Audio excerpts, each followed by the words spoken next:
Hello and welcome to the Book Bunch.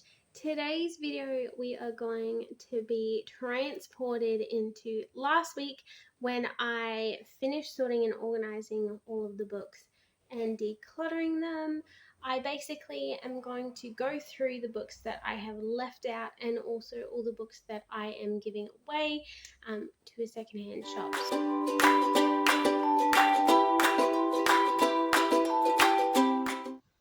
Okay, so this is the pile of discard books that I'm going to donate.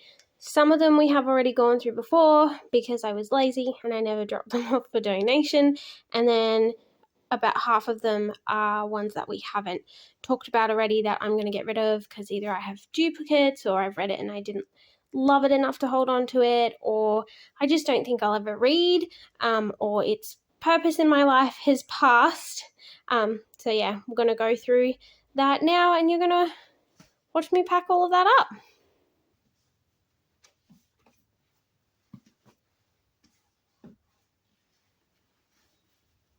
Some other books are The Shadow of the Wind.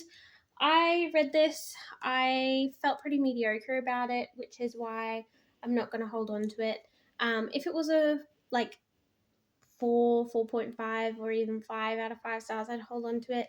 But it just missed the mark for me a little bit. Still a good book, still would recommend. It's just not good enough, in my opinion, to stay on my shelf. And of course, The Shape of Things to Come by H.G. Wells. I love H.G. Wells. Did not like this book of his, so I'm going to pass it on. I'm also letting go of my Clockwork Orange copy. I didn't finish this. It was a DNF for me. There was a bit too much coarse language and things that I just struggled to read it. I'm also giving away both of my copies of The Stranger. This book was a bit intense for me, and I have done a little review on it in a previous video, so you guys can check that out if you want to know my thoughts and why I'm giving it away. Then there is The Hangman's Sonnet. This was a pretty good crime fiction book. I just don't like, when it comes to crime fiction, because it's not my main genre, I only really hold on to the crime fictions that are a 5 out of 5 stars for me.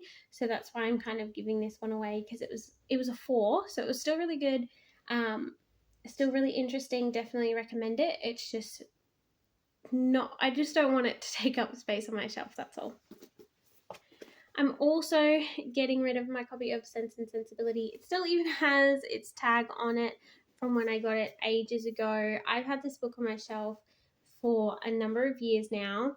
I did intend to read it. I actually never got a chance to read this one.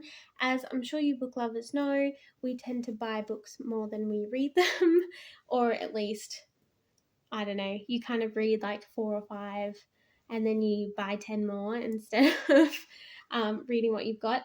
And I actually have the full collection of Jane Austen now in one book, so I'm going to get rid of this one because it's a duplicate. Also letting go of my What to Expect When You're Expecting copy. I am obviously no longer pregnant. I've had my baby, and so I am going to pass this on to someone who might appreciate it more. I'm also getting rid of a couple other classics. 100 Years of Solitude, which was a DNF for me, and then Frankenstein. I didn't mind Frankenstein. I did do a review on this one.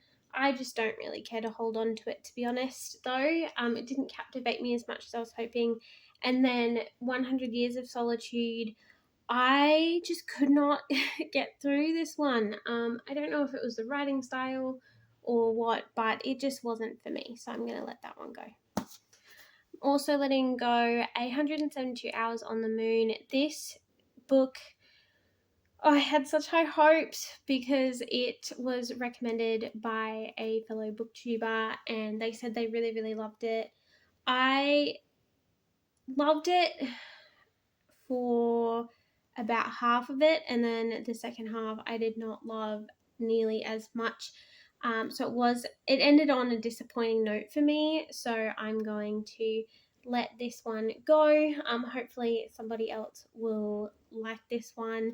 I'm also really disappointed as well because I had to get this specially ordered from overseas because Australia doesn't stock this book, and yeah, it fell a bit flat for me. Also getting rid of my copy of Looking for Alaska. I never finished this one. Just because I kind of lost interest partway through reading it. Like, I kind of bought it when there was big hype around it, started reading it because I thought it would be the John Green novel that I'd really like, because I'm not a huge John Green fan. It's just not, he's just not my style really, and I don't like how emotional his books are because I don't want to make myself cry if I can avoid it. And yeah, I thought this one might be the one that I really liked, but I kind of read a few chapters and then I lost interest, and that was about 7 years ago, something like that, and I never picked it up again. So yeah, I don't think I ever will. And then The Spy Who Painted the Queen. This was a nonfiction book about a guy named Philip de Laszlo, and he was basically a famous artist during the wartime. He lived in England, but he was a Hungarian native, and he became a citizen of England like just as the war was kind of happening, and they basically accused him of being a spy. And this is basically a lot of the secret files and different things that have been declassified and things since then, so that you can kind of make your own judgment about whether you think he was a spy or not, whether he should have been guilty or not. Because yeah, there's a bit of mystery around the whole thing. I didn't love this enough to hold on to this, but if you're interested in that kind of read, like spies and nonfiction and all of that, I definitely recommend it. I'm also getting rid of The Picture of Dorian Gray, which makes me a little sad because I do like this cover. I think it's quite nice copy of it. I DNF'd this because I really tried getting into it because it's a huge deal on BookTube. Like, everybody says this is one of their favorites. It's a lot of people's favorite book of all time. But I just didn't like it. I didn't like it. It was a bit too slow paced for me. I didn't love what they were talking about. Like, I don't love the thought that it's about the super vain guy and everything. But yeah, it's just not my taste, really. That's all. I'm not saying it's a bad book. I'm not saying not to read it or that I don't recommend it. It's just not my kind of book. Lastly, I'm getting rid of this Remodeling Living Space book, which is quite old. My grandfather passed this on to me and my husband because he thought we might like it for woodworking, things like that, because my husband does a lot of that. But it's just kind of laid around and has been collecting dust, so I'm going to let this one go because I don't think we need to hold on to it, because if we were going to look at it, we already would have. So I'm going to donate these ones hopefully in the next few days, because I have also been doing some decluttering of clothes and different things in preparation for moving as well. So I'm going to donate these along with the other belongings that I've got as well, and hopefully someone will get some love out of these books and that they will be read and appreciated. I am probably just going to donate them in the bag, since I have an excess of these bags as well, so that should be good, and I'm hoping whoever picks them up loves them as much as I did, although hopefully more because then they'll hold on to them. So the first book that I'm leaving out is Six Crimson Cranes. This cover is just simply phenomenally stunning. I love this cover. I'm so glad that I got this edition as well, because there's a few different versions of this cover. I love the pastel, even though I'm not normally a pastel-y kind of person. But yeah, I just think this book suits it so much, and the cranes are so beautiful. This book is an Asian fiction book about this princess who has magic, and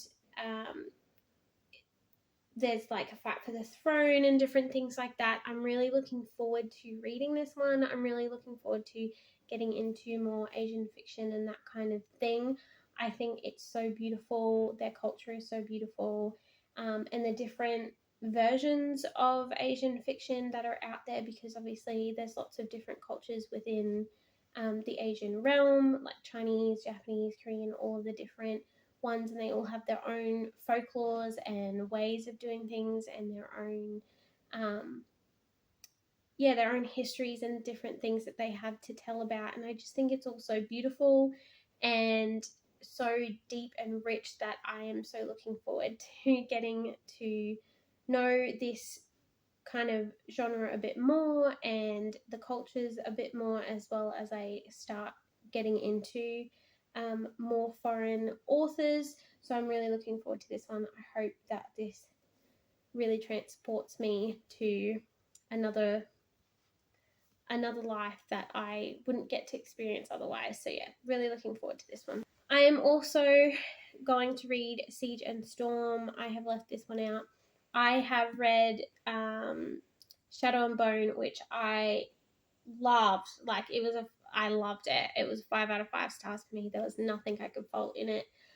I know there's mixed opinions about Shadow and Bone and the Grishaverse in general, and most people prefer Six of Crows and all of that kind of thing.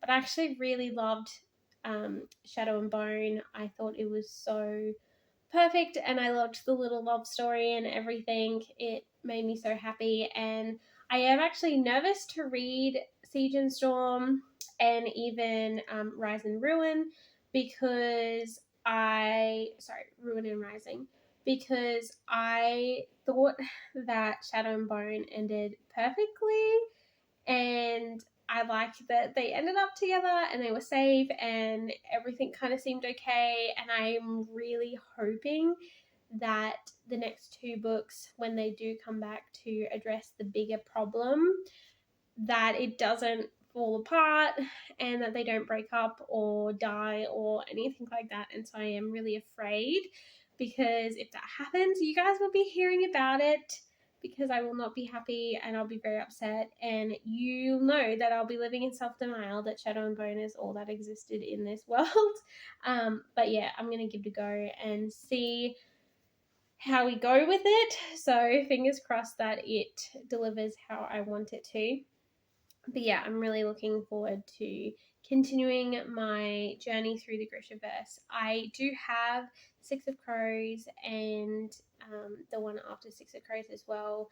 I did start reading Six of Crows, but I got a couple of chapters in and it hadn't picked me up the way that I had hoped to. But I think that's just because I was reading it off the back of Mistborn, and because I thought it might help me to get over Mistborn, because it's very similar in the fact that like it's a ragtag gang of misfits and outcasts and all of the rest, and they're performing heists and different things.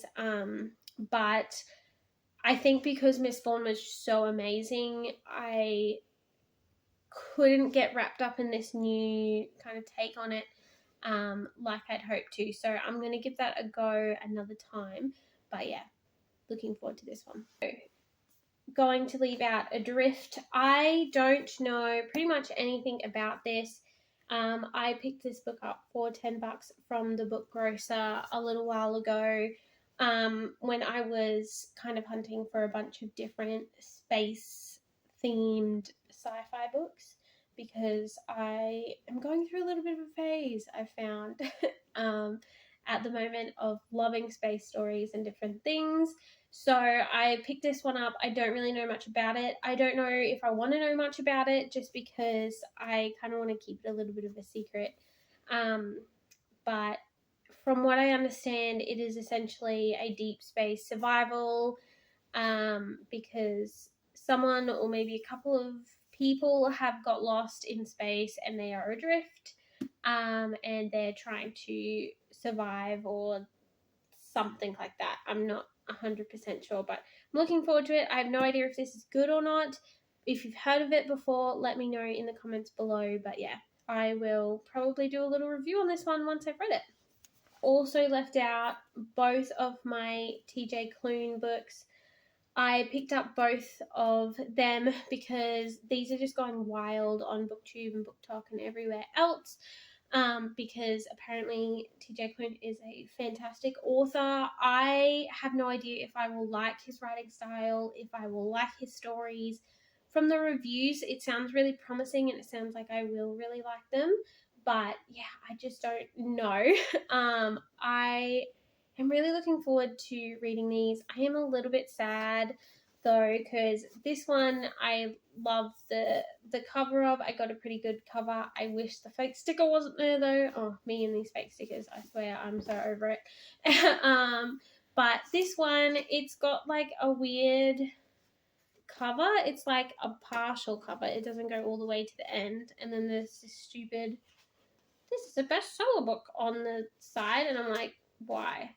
Why have you ruined the cover like that? Because I think this cover is beautiful, but then it's, yeah, kind of ruined by that. So I'm a bit annoyed by that. But anyway, I'm looking forward to reading these. I think I'll read them in the order that they came out. So I think I'll start with the Cerulean Sea and then see how I go with that. But yeah, definitely looking forward to it based on all of everybody in the whole world's reviews that I've seen. But yeah, I'm gonna read these hopefully pretty soon. But yeah, definitely looking forward to this. I have also left out Elantris, which is a Brandon Sanderson book. I love the version that I got. I didn't spend the money to get these white editions of Mistborn or Stormlight. I kind of regret it now because I really have fallen in love with Brandon Sanderson, but I couldn't at the time justify the expense because I hadn't actually read any of his books yet. I didn't know if I would like him. They were a bit pricey, all of that kind of thing. But now that I've really gotten into Brandon Sanderson and his writing, I think I might go back and purchase the other covers, or I might even see if I can DIY some covers. I don't know. I'm just thinking about different things that I could do. But I love this cover. I think it's beautiful. I love the little bit of foiling at the bottom and everything. I think it's just a beautiful, clean fantasy cover. I don't know anything about Elantris. I know that this is a standalone, and I know that people say it's good. That's it. That's all I know.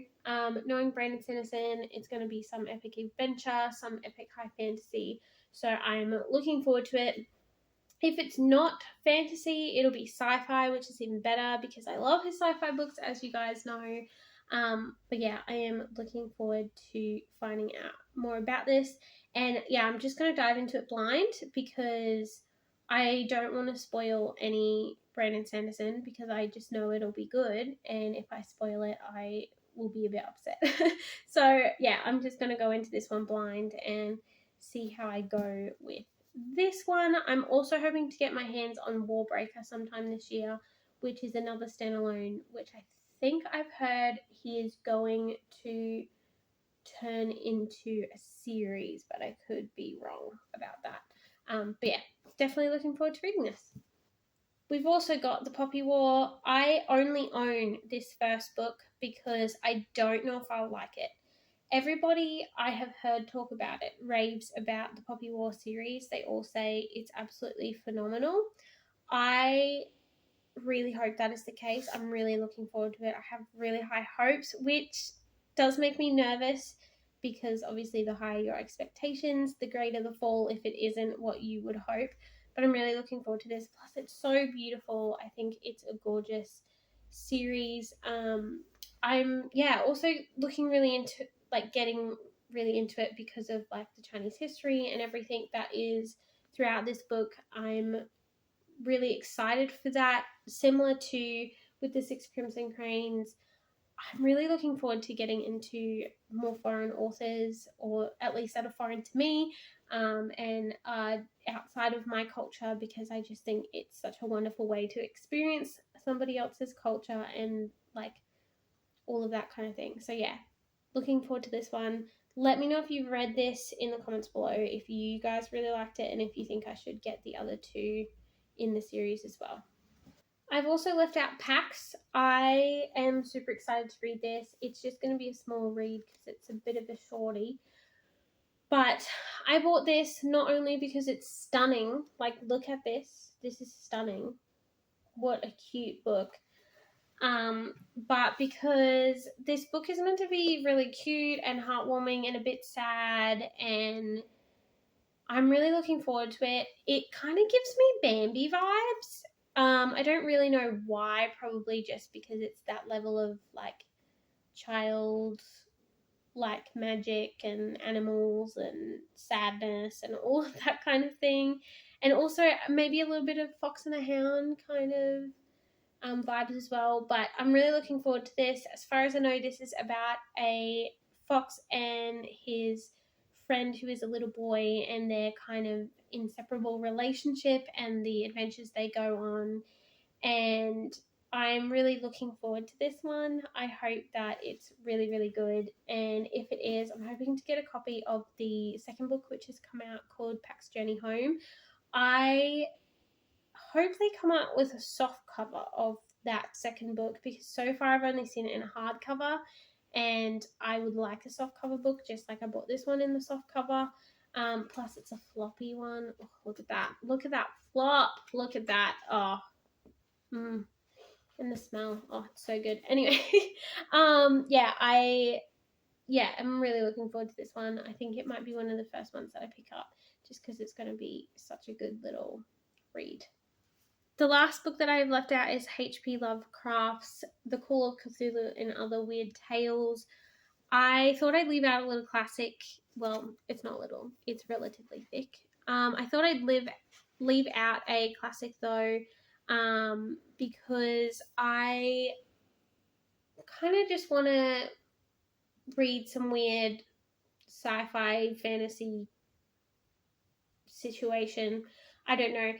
H.P. Lovecraft has been coming up a lot lately in different things that I've watched and read and things like that. And I thought I would finally read the book that I have of his in my collection and see what everyone is talking about and everything.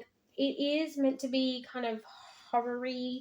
I'm not normally into horror books. I try to stay away from them, but from the sounds of things, I might enjoy it because it is more of that sci-fi fantasy horror than like murdery murder and like paranormal-y stuff. But yeah, we'll see. We'll see how we go. If I hate it, I'll tell you about it. If it's too scary, I'll stop reading it. But yeah, we'll see. And I love the fact that it comes with the little 3D glasses, because the cover is actually like a 3D pattern, which is kind of cool. I think that's kind of cool. A little extra fun for you. I'm looking forward to diving into this world and H.P. Lovecraft's mind, because I've heard a lot of crazy things that I would like to know what they are all talking about. And so I hope you guys enjoyed this video, and I will see you in the next one. Bye.